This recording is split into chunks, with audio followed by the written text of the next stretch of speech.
ladies and gentlemen, I too, like Monica, whenever I speak, I always take a picture to my right and to my left, because I started texting and tweeting and Instagramming in order to keep track of my own 3 children. So I knew I had to do that as a mother. So I will be tweeting that later, sending it out on 2 Twitter accounts, Mama Phelps H2O, how appropriate, and Foundation BCPS, which is the Education Foundation for Baltimore County Public Schools, because I want to educate the other foundations about who we are, as well as students and teachers who follow me as well.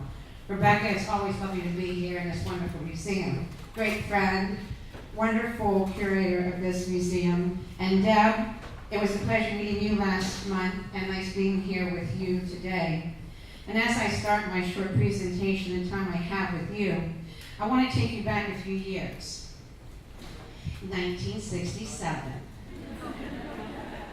1967. Some of the people I've met here today probably weren't even here in 1967. But I know some of you were here in 1967, because at that time there was this young lady in a small high school in Allegheny County named Bruce High School. And that young lady was the secretary, the state secretary, of the Future Homemakers of America. And that young lady, during the summer, the month of July, had this opportunity to go to Los Angeles, California, to a national conference. And that young lady closed her suitcase, got into the white station wagon with her mother and father and younger sister and brother, dressed in hose, a dress and lightweight coat, gloves and hat, yes, gloves and hat, to travel to Dulles Airport to get on an airplane to travel across our country. My father crying because he had never been on a plane before in his life. My mom was so proud because her daughter was going to Los Angeles, California. She had never been there before. And my brother and sister, never shutting their mouth, asking me questions as to when I was going to be coming back. See, that young lady was me. And that was the last time, ladies and gentlemen, that I ever wore hose, a dress, a hat, and gloves on an airplane. Never again did I do that.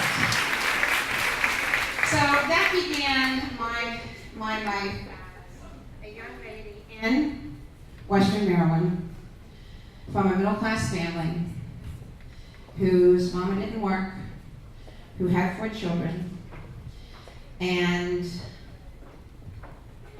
graduated from high school to be told by my school counselor, Debbie, honey, you should not go to college. I'm like, oh my God, what's wrong with you, lady?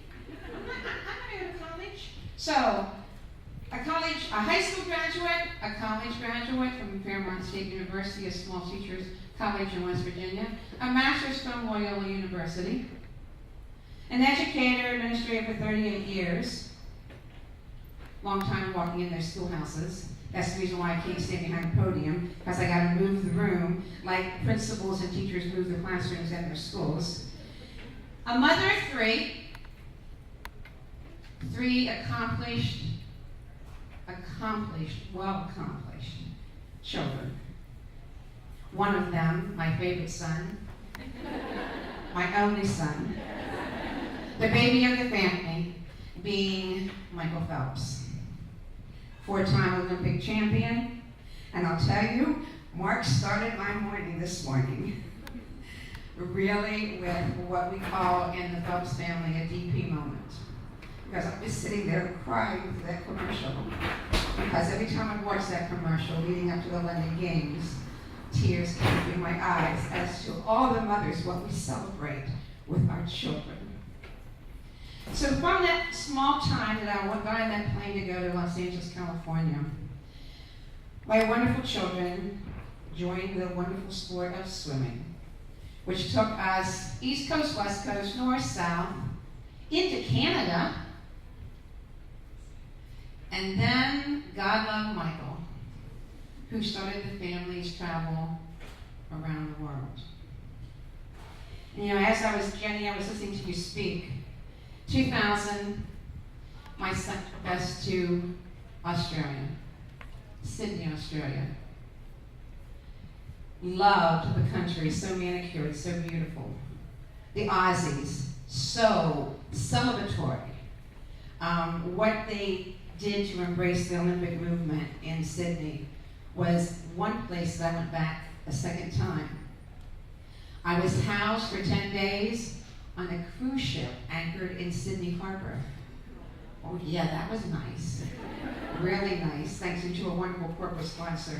And anywhere from the Opera House to the zoo, kangaroos, koala bears, the Aborigines, the bridge that people climb, never climbed that, never.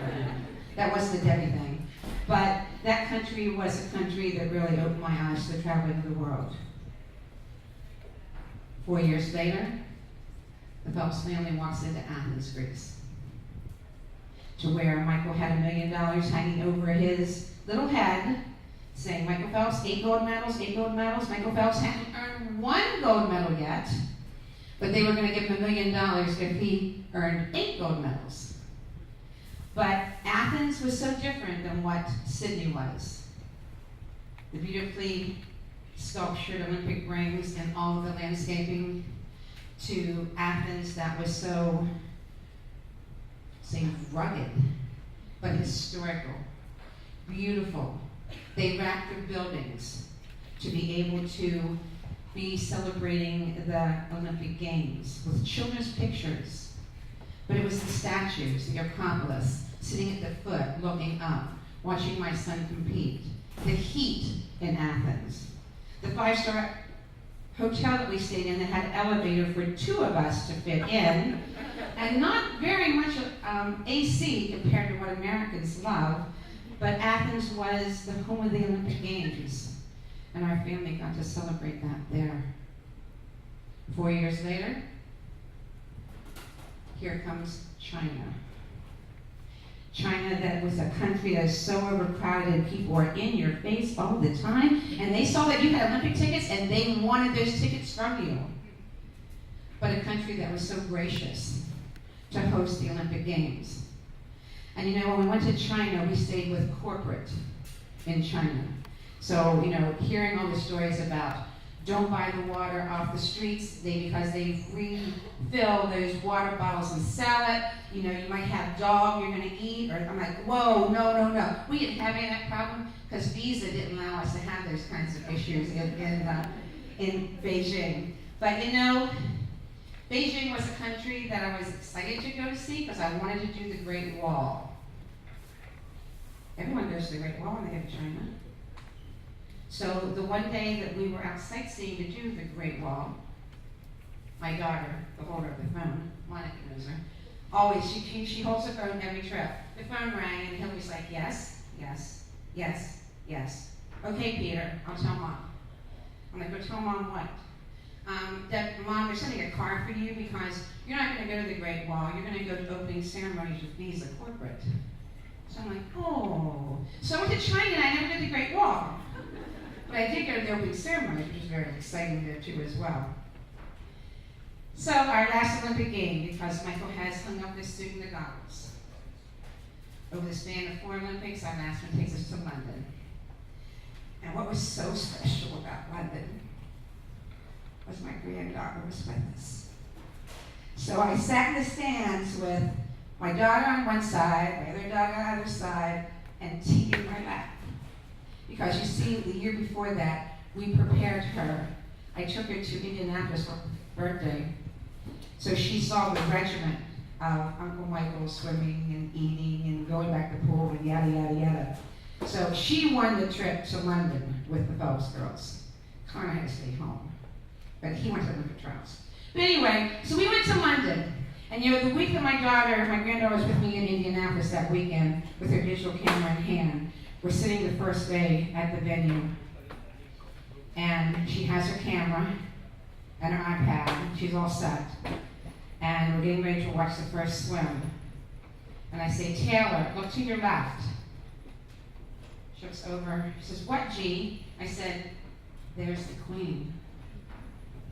Standing there with her white gloves and her hat on.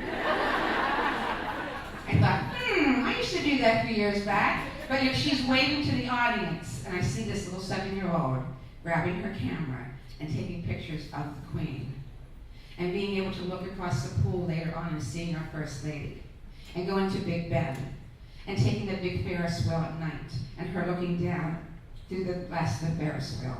But being able to celebrate that part of the Phelps travel has been so exciting for me as a grandmother.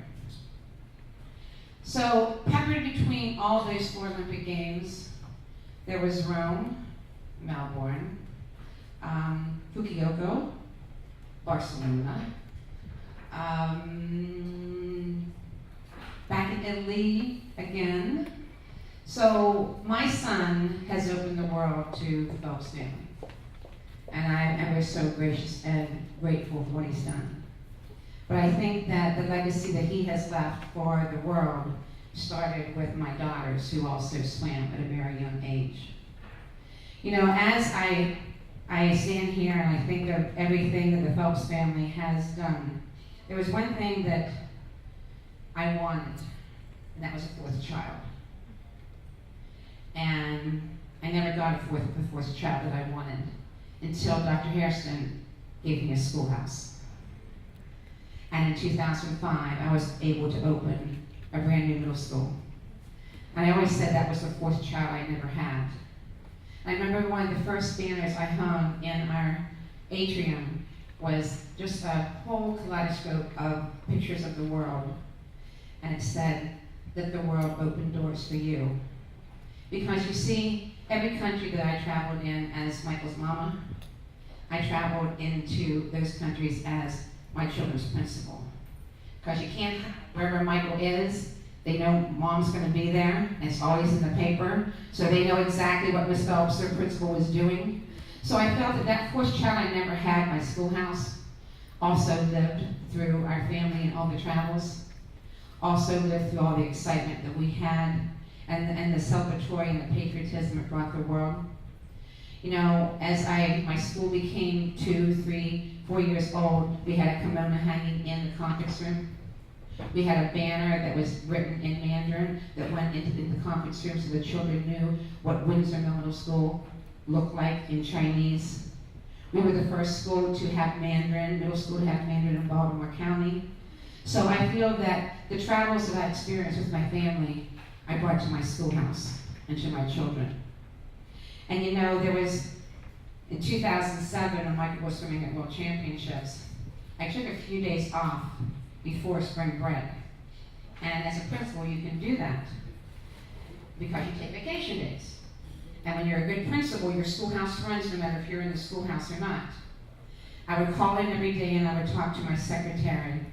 And on day 2, Edwina says to me, Debbie, you gotta tell the kids where you are.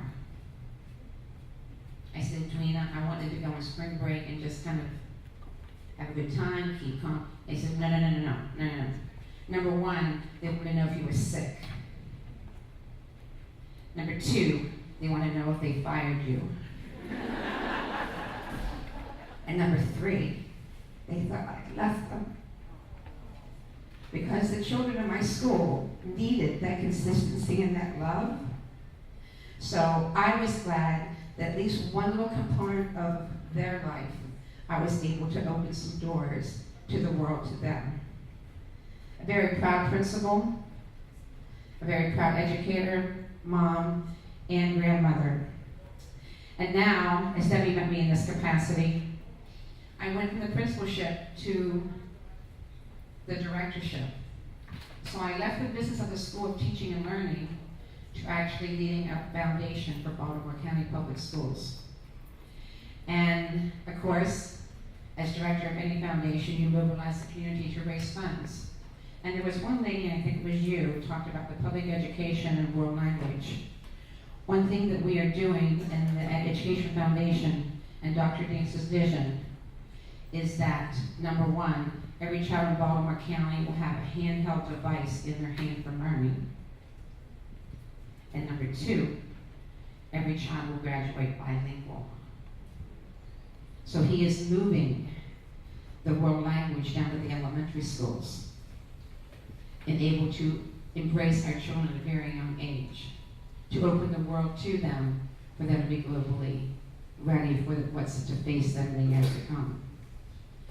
So that's the story of this little girl who grew up in the western part of Maryland, who was told she was never going to be able to go to college because she wasn't college material, but who had the world open to her through her children, and be able to bring that experience to the hundreds of children who walked in my schoolhouse each and every day.